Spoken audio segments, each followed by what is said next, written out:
Hello students, NCERT गणित कक्षा 10वीं में आप सभी का स्वागत है। और आगे बढ़ते हुए आज हम करेंगे प्रश्नावली 6.2 का प्रश्न क्रमांक 6। तो इसमें दिया गया है कि आकृति 6.21 में, यहाँ पे ये आकृति है 6.21 में क्रमशः OP, OQ और OR पर स्थित बिंदु A, B और C इस प्रकार हैं कि AB समांतर PQ और AC समांतर PR है। दर्शाइए कि BC समांतर QR है।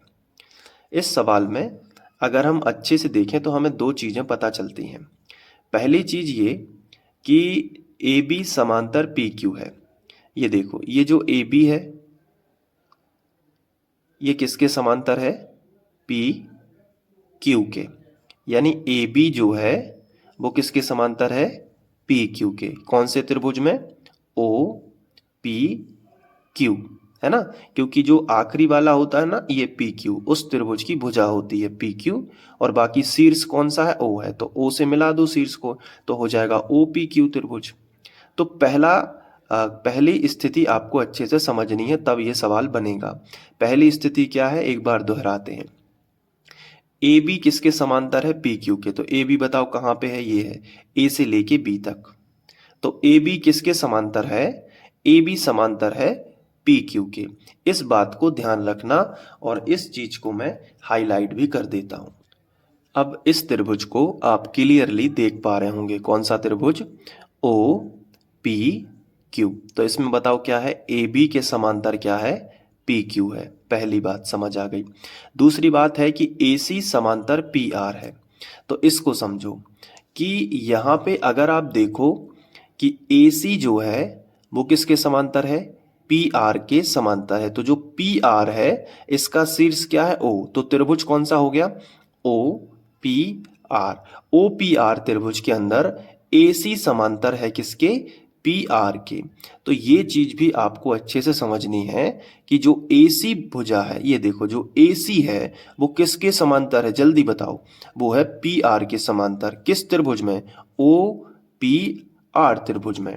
तो चलो अब हम यहीं से अपनी शुरुआत करते हैं। सबसे पहले हम लिखेंगे, दिया है। अब आपको दो चीजें दी गई हैं। पहली चीज है कि AB समांतर PQ है और दूसरी चीज है कि AC समांतर PR है। तो यहीं से स्टार्ट कर लेते हैं। जो AB समांतर PQ है, बताओ वो कौन से त्रिभुज में है? क्या बता पा रहे हो? जो AB समांतर PQ है वो कौन से त्रिभुज में? OPQ में। तो वही लिख लो कि त्रिभुज OPQ में क्या लिखोगे? OPQ में AB समांतर PQ है। तो नीचे लिख लिया कि AB जो है वो समांतर है किसके? PQ के। अगर ये समांतर है तो थेल्स प्रमेय लगा दो। तो थेल्स प्रमेय से आगे लिख देना। तो थेल्स प्रमेय से, थेल्स प्रमेय से। थेल्स प्रमेय क्या होता है उसको समझ लो, ध्यान से समझना। थेल्स प्रमेय कहता है कि अगर समांतर है तो ये वाली भुजा और ये वाली भुजा दो हिस्सों में बट गई। पहला हिस्सा OA और AP, और दूसरा यहाँ पे पहला हिस्सा हो जाएगा OB और दूसरा हिस्सा हो जाएगा BQ। तो ये आपस में इनका अनुपात बराबर होगा। तो हम यहाँ पे लिखेंगे। तो मैं थोड़ा सा इधर खिसका लेता हूँ। देखो, अगर हम इस चित्र को ऐसा कर दें तो आपको एकदम क्लियर दिखेगा। इसलिए मैं चित्र पेपर पे बनाता हूं अलग से, ताकि उसको घुमा सकें, एडजस्ट कर सकें। देखो, AB किसके समांतर है? PQ के समांतर है। दिख रहा है ना। तो OA बटे AP बराबर हो जाएगा OB बटे BQ। अब समझ गए आप? तो ऐसे आपको सीखना है, धीरे धीरे आ जाएगा। देखो, थोड़ा सा टाइम लगता है समझने में, लेकिन एक अच्छे से रियल में समझना है तो थोड़ा सा टाइम तो लगेगा। तो हम इसको यहाँ से लिखना स्टार्ट करते हैं। हम लिख सकते हैं PA बटे AO। अब कैसे भी लिख सकते हो। कई बच्चे कंफ्यूज हो जाते हैं कि OA बटे AP लिखें या PA बटे इस तरीके से लिखें। तो उसमें ज़्यादा टेंशन नहीं लेना है। आप यहाँ से लिख लो OA बटे AP। O से लिख लो, शीर्ष से लिख लो। चलो शीर्ष से लिखो तो हो जाएगा OA बटे में क्या आएगा? बता पा रहे हो? बटे में क्या आएगा? OA। इसी लाइन में चलो, आगे क्या मिलेगा? AP। तो OA बटे AP बराबर होगा किसके, शीर्ष से इधर चलो तो ओ बी बटे बी क्यू, ओ बी बटे बी क्यू। क्लियर है ना। अब इसको हम समीकरण 1 बना देंगे। अब आप समझ गए ना कि सेम टू सेम हमें इस दूसरी जो चीज दी गई है उसमें भी करना है। तो हम यहां पे लिखेंगे तथा।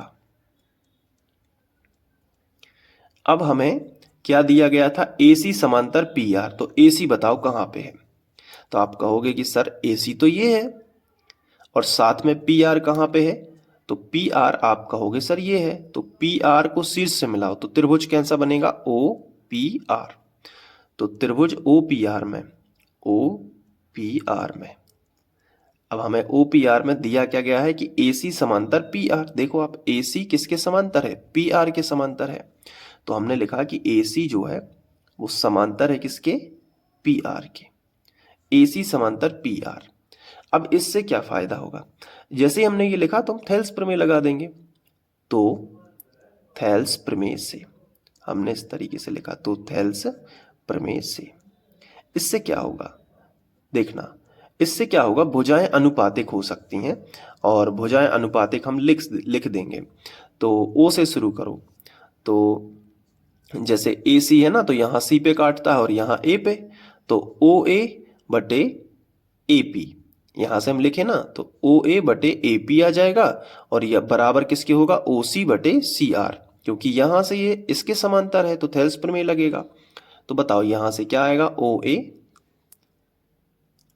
बटे क्या आएगा, OA बटे AP बराबर, यहां देखो OC बटे CR।